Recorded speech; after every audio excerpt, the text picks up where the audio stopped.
Очередной танкер, связанный с Ираном, захватили американские военные. Переговоры все-таки должны состояться в Исламабаде в среду. Если не договорятся, Трамп не планирует продлевать перемирие. Германия призвала Иран сесть за стол переговоров с Америкой ради своих же граждан. Япония сняла ограничения на продажу вооружения. Китай уже очень обеспокоен. В ООН не договорились о прекращении огня в Украине, а вот в Евросоюзе появилась надежда разблокировать кредит для Киева. А теперь об этом подробно и по делу. Это один день. Подпишитесь, поставьте лайк этому видео и оставьте свой комментарий. Заранее спасибо и начинаем.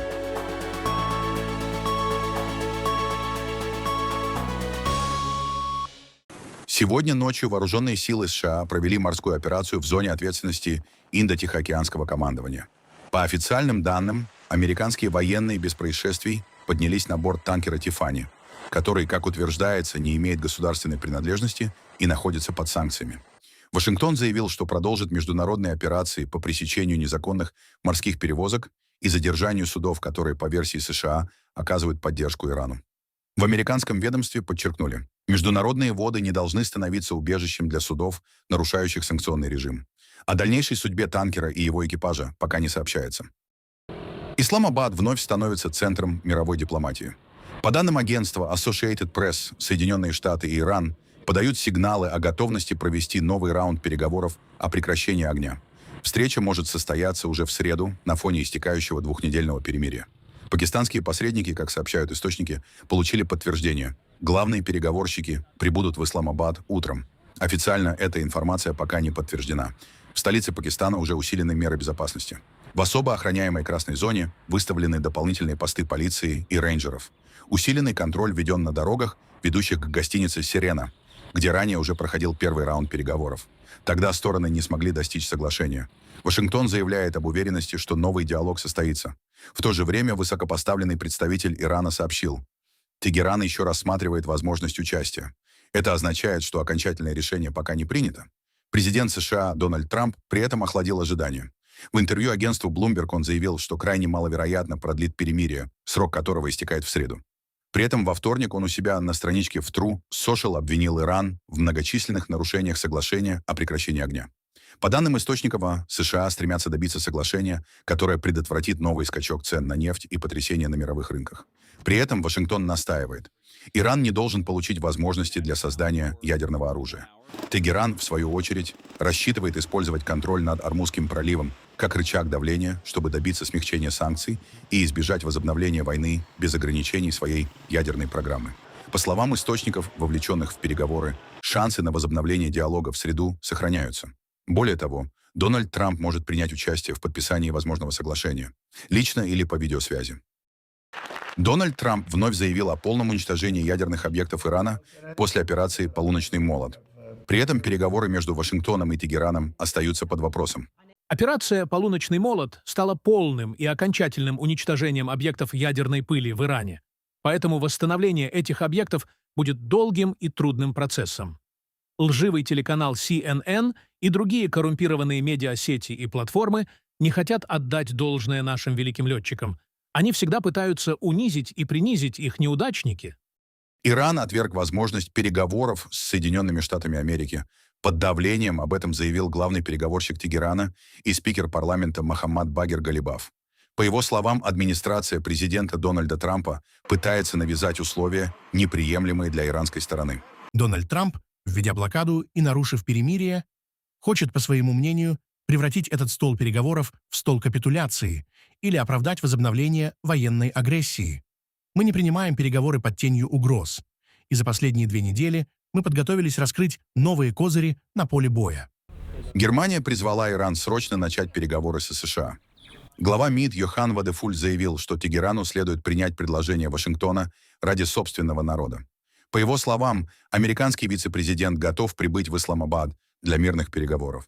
При этом срок двухнедельного перемирия истекает уже в ближайшие дни. Мы сейчас настоятельно призываем Иран прибыть в Исламабад и вступить в конструктивные переговоры с Соединенными Штатами Америки. Мы призываем Иран немедленно восстановить свободное и безопасное судоходство через Ормузский пролив. Мы можем лишь настоятельно призвать Иран быть готовым к переговорам уже сейчас. Мы знаем, что вице-президент США готов отправиться в Исламабад. Ирану следует принять эту протянутую руку в интересах собственного населения.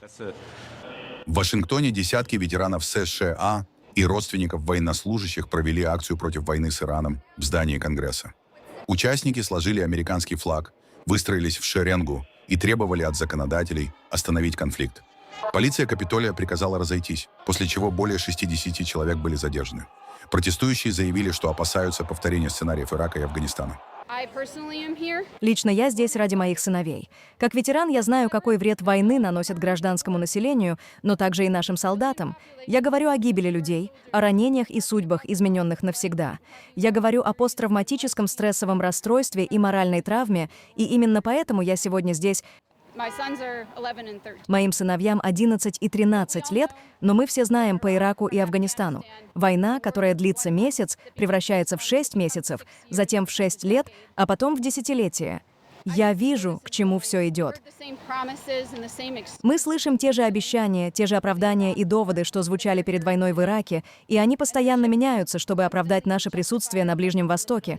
Нас не обмануть, мы, ветераны, знаем лучше. Психологическое давление, которое испытывает мой муж, и все они ужасно. Страшно осознавать, что ты ничего не можешь сделать. Ты ничего не можешь сделать, остается только слушать и поддерживать как можешь, сдерживая все внутри. Быть для них опорой. Вот почему мы здесь. Именно Конгресс это одобряет. Где они? У них есть власть остановить безрассудство Трампа. У них есть эта власть? И я не понимаю, чем они вообще занимаются. Нам, гражданским, пришлось приехать сюда из самой Калифорнии, чтобы попросить их выступить против Дональда Трампа, чтобы они выполнили свою работу. Для меня абсурдно, что они ничего не делают. Ирак вновь открыл пограничный переход Рабиа с Сирией после более чем 10 лет простоя. Власти рассчитывают увеличить экспорт мазута по суше и восстановить торговлю между странами. Новый маршрут должен разгрузить единственный действующий переход Аль-Валид, где скопились колонны бензовозов. Решение принято на фоне проблем с морскими поставками через Ормузский пролив. В ближайшие дни через Рабиа ожидают первые автоцистерны с топливом. 1 апреля 2026 года был открыт иракский пограничный переход Аль-Валид напротив сирийского перехода Аль-Танф. Сегодня колонны автоцистерн с сырой нефтью растянулись на многие километры, поскольку это единственный переход, через который нефть экспортируется в Сирию. После открытия перехода Рабиа эти объемы экспорта сырой нефти из Северного Ирака, безусловно, будут распределены, и они обязательно пойдут через пограничный переход Рабиа. Пограничный переход Рабиа при поддержке Управления пограничных портов станет одним из важных переходов для увеличения доходов, а также для импорта и экспорта товаров, которые удовлетворяют потребности иракского потребителя. Если будет угодно Богу, в ближайшие дни уровень торгового обмена на этом переходе возрастет. Япония резко меняет правила игры на мировом рынке оружия. Правительство страны сняло большую часть ограничений на экспорт вооружений. Теперь Токио сможет продавать за рубеж военные корабли, ракеты и другую технику. Это самое крупное изменение оборонной политики за последние десятилетия. Власти объясняют решение ухудшением ситуации с безопасностью в регионе и необходимостью укреплять связи с союзниками. Раньше экспорт был разрешен лишь для ограниченного списка техники – спасательной, транспортной, разведывательной и оборудования для разминирования. Теперь каждую сделку будут рассматривать отдельно. На сегодняшнем заседании Кабинета министров мы одобрили частичный пересмотр 3 принципов передачи оборонного оборудования. Также на заседании Совета национальной безопасности были утверждены обновленные руководящие принципы реализации этих правил. Эти решения были приняты в условиях стремительно меняющейся обстановки безопасности вокруг Японии и направлены на обеспечение безопасности страны, а также на дальнейший вклад в мир и стабильность в регионе и международном сообществе. Сегодня ни одна страна не может самостоятельно обеспечить свой мир и безопасность. Для защиты национального и регионального мира важно активнее продвигать передачу оборонного оборудования и укреплять потенциал сдерживания и реагирования союзников и партнеров, разделяющих наши взгляды.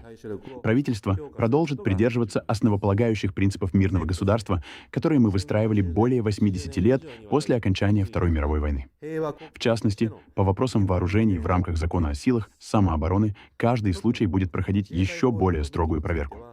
Если передача будет признана допустимой, мы уведомим парламент и усилим контроль за дальнейшим использованием поставленного оборудования. Правительство будет стратегически продвигать экспорт оборонного оборудования, чтобы создать благоприятную среду безопасности для Японии и укрепить промышленную базу, поддерживающую устойчивый оборонный потенциал. Одновременно Япония ускоренно усиливает собственную армию. Закупает ракеты, истребители, невидимки и беспилотники. Главной угрозой в Токио называют растущее влияние Китая, особенно в районе Восточно-Китайского моря и рядом с Тайванем. Решение правительства Японии ослабить контроль за экспортом вооружений уже вызвало критику и серьезную обеспокоенность в Пекине. Власти Китая заявили, что внимательно следят за изменениями в оборонной политике Токио и считают такие шаги угрозой региональной безопасности.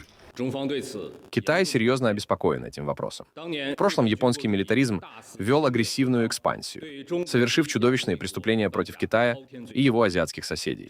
Именно исходя из истории японской агрессии и для предотвращения возрождения японского милитаризма, ряд документов, обладающих полной международно-правовой силой, включая Каирская декларация, Потсдамская декларация и акта о капитуляции Японии, четко установили, что Япония должна быть полностью разоружена, и ей должно быть запрещено сохранять любую промышленность, способную обеспечить ее перевооружение. Недавняя серия опасных шагов Японии в военной сфере и области безопасности разоблачила ее самопровозглашенный статус мирного государства и страны, придерживающейся политики самообороны. Многие эксперты и ученые обеспокоены тем, что Япония вновь запускает свою военную машину и экспортирует войну за рубеж. Ускоренная ремилитаризация Японии — это факт и реальность, подтвержденные конкретными планами и действиями. Международное сообщество, включая Китай, будет сохранять высокую бдительность и решительно противостоять любым безрассудным действиям нового японского милитаризма. Совет безопасности ООН провел заседание по ситуации в Украине. Главная тема — прекращение огня, гуманитарная ситуация и дипломатические пути завершения войны. ООН призвала к немедленному перемирию. Крайне важно, чтобы международное сообщество сохраняло устойчивое внимание и координированное дипломатическое взаимодействие, направленное на достижение полного, немедленного и безусловного прекращения огня. Даже у войн есть правила. Гражданские лица, включая гуманитарный персонал и критически важную инфраструктуру, от которой зависит население, должны быть защищены. Соединенные Штаты заявили о поддержке мирных переговоров. Соединенные Штаты продолжают добиваться переговорного и прочного завершения войны, чтобы остановить кровопролитие. Эта позиция остается отличительной чертой стремления президента Трампа положить конец продолжающейся бойне. Менее 2 недель назад переговоры уже дали конкретные результаты, когда Россия и Украина согласились обменять 175 пленных и дополнительных гражданских лиц.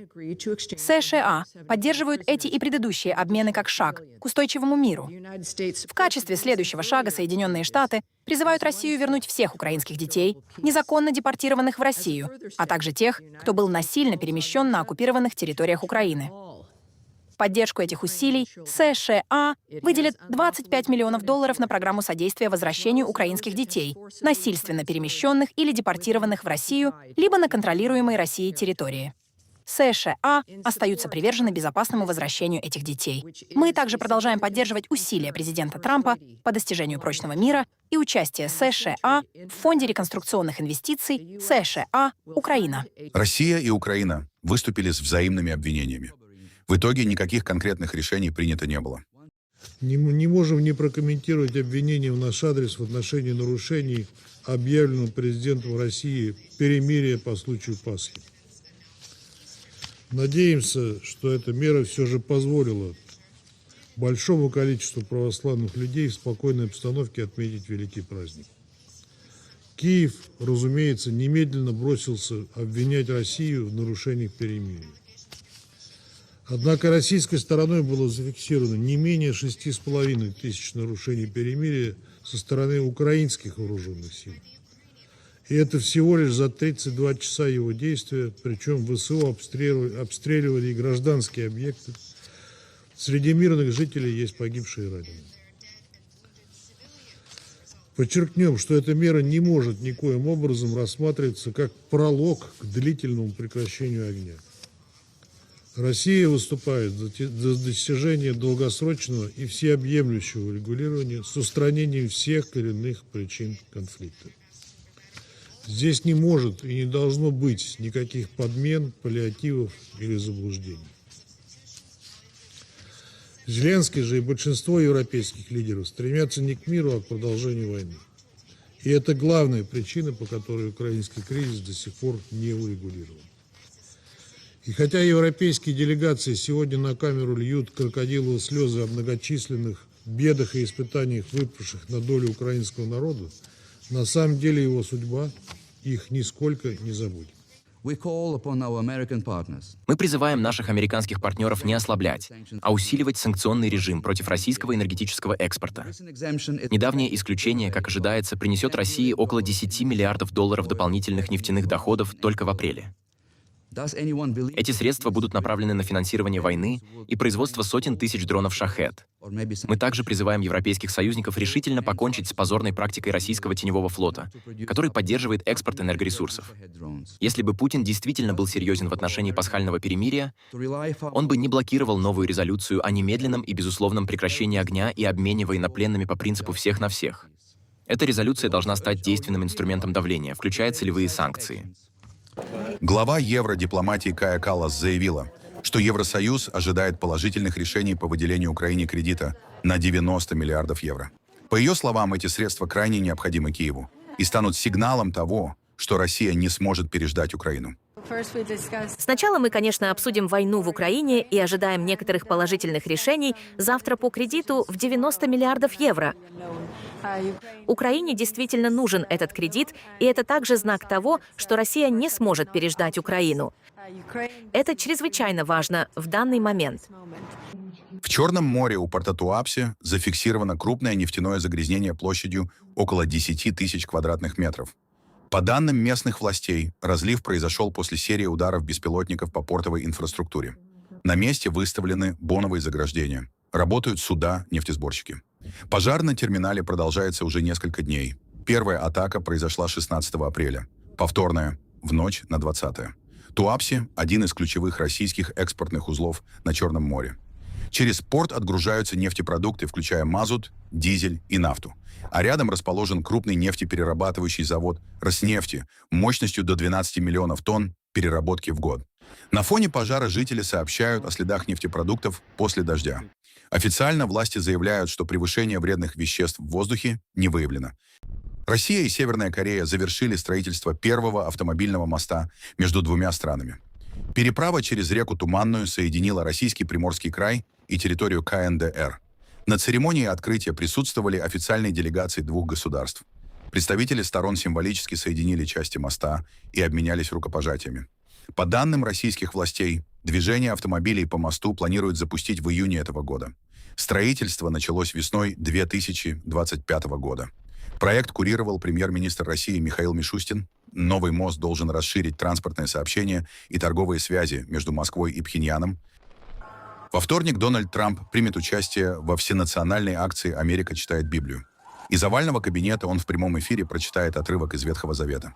Акция проходит всю неделю. В ней участвует около 500 человек – политики, общественные деятели и жители страны. Среди них спикер Палаты представителей Майк Джонсон. Выступление Трампа совпало с новой волной обсуждений его отношений с религиозными лидерами. Недавно он резко раскритиковал папу Римского Льва XIV после разногласий по поводу войны с Ираном. В ответ понтифик заявил, что церковь должна говорить о мире и не втягиваться в политические конфликты. Ранее внимание привлекли и публикации Трампа с изображениями, созданными искусственным интеллектом, где он был представлен в религиозных образах. После критики эти посты удалили. Папа Лев XIV приехал в Луанду. Это третий пункт его африканской поездки. У прихода Богоматери Фатимской его встречали дети с цветами, с песнями и тысячи людей с флагами. Во время мессы понтифик говорил о мире и напомнил: после войны примирение требует не только слов, но и памяти, прощения и терпения. Следующая остановка – Экваториальная Гвинея. Наконец, ваша верность Анголе, как и верность всех пасторских служителей по всему миру, сегодня особенно связана с провозглашением мира. В прошлом вы проявили большое мужество, осуждая бедствие войны и поддерживая пострадавшее население, оставаясь рядом с ним, пока оно строило, восстанавливало страну и искало пути и решения для прекращения вооруженного конфликта. Ваш вклад широко признан и высоко ценится, но эта работа еще не завершена. Поэтому содействуйте примиренной памяти, воспитывая всех в духе согласия и сохраняя среди вас спокойное свидетельство тех сестер и братьев, которые, пережив тяжелые страдания, все простили.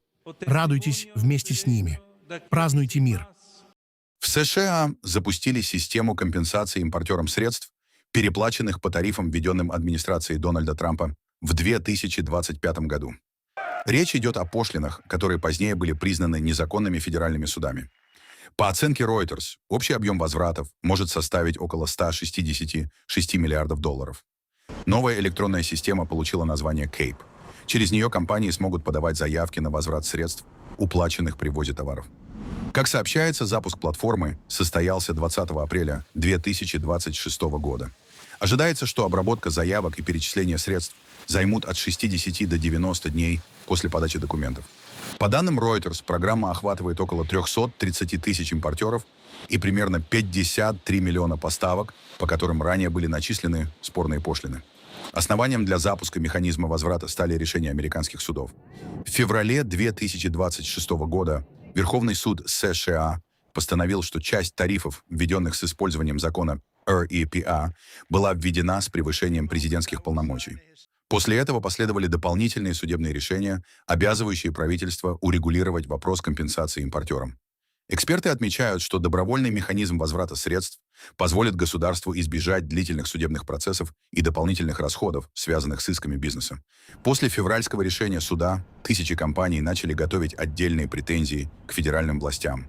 Возврат столь крупной суммы может стать одним из крупнейших бюджетных перерасчетов, связанных с внешнеторговой политикой США за последние годы. Продажи крупнейшей европейской оборонно-технологической группы Thales выросли почти на 10% и превысили ожидания аналитиков. Главный драйвер роста – увеличение поставок оборонной продукции, на которую приходится более половины выручки компании. По итогам квартала продажи составили 5 миллиардов 320 миллионов евро. При этом объем новых заказов оказался немного ниже прогнозов. Thales выпускает радары, системы ПВО, военную электронику, защищенную связь, бронетехнику, спутниковое оборудование и авионику. Также компания производит технологии цифровой идентификации, паспортные системы и транспортную электронику. Компания сохранила прогноз роста продаж на этот год на уровне 6-7%. Азиатские биржи обновляют рекорды. И главный двигатель роста снова один – микрочипы. На Тайване индекс тайваньской фондовой биржи с открытия пошел вверх и в ходе торгов поднялся до нового исторического максимума – 37 757 пунктов. Инвесторы активно скупают акции технологических компаний. Бумаги крупнейшего в мире контрактного производителя чипов тайваньской компании по производству полупроводников выросли на 40 пунктов. Акции разработчика микросхем Mediatek прибавили сразу 190 пунктов. В плюсе и Foxconn, крупнейший в мире сборщик электроники. Именно тайваньские компании сегодня остаются ключевыми поставщиками компонентов для смартфонов, серверов и систем искусственного интеллекта. Следом за Тайванем рекорд обновила и Южная Корея. Индекс Коспи вырос более чем на 2% и достиг отметки 6361 пункта. Рост поддержали сильные данные по экспорту. За первые 20 дней месяца поставки из страны увеличились почти на 50% по сравнению с прошлым годом. Продажи полупроводников подскочили сразу на 182%. Резко выросли и акции производителей памяти. Бумаги SK Hynix достигли исторического максимума, а акции Samsung Electronics уверенно прибавили в цене. Скандал в южнокорейском шоу-бизнесе. Полиция Южной Кореи добивается ареста основателя компании Hype Пан Си Хёка, агентства, которое создало группу BTS. Следствие считает, что перед выходом компании на биржу Пан Си Хёк вводил в заблуждение ранних инвесторов и убедил их продать акции фонду, связанному с его окружением. После размещения на бирже этот фонд продал пакет акций. По версии полиции, Пан Си Хёк получил около 30% прибыли по заранее заключенному соглашению. Речь идет примерно о 190 миллиардах вон, это около 129 миллионов долларов. Сам Пан Си Хёк ранее отрицал нарушения. Компания Hype ситуацию пока не комментирует. Hype – один из крупнейших игроков корейской музыкальной индустрии. Именно эта компания стоит за мировым успехом группы BTS.